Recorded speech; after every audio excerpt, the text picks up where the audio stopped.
এই মেয়ে, কি করছো? মন্দিরে প্রবেশ করো না। দেখছো না তুমি এখন অশুদ্ধ? এই অবস্থায় মন্দিরে প্রবেশ করতে নেই। আমাকে একটু জল দেবেন?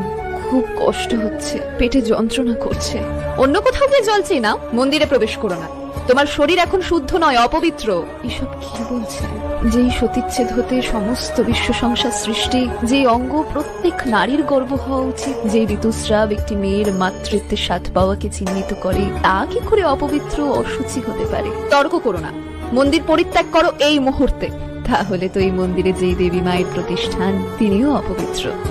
সেই মায়েরও তো ঋতুস্রাব হয়, তিনিও কি তার নিজের মন্দির ত্যাগ করবেন? এসব কি বলছো তুমি? বিশ্বাস না হলে আপনি নিজে গিয়ে দেখুন।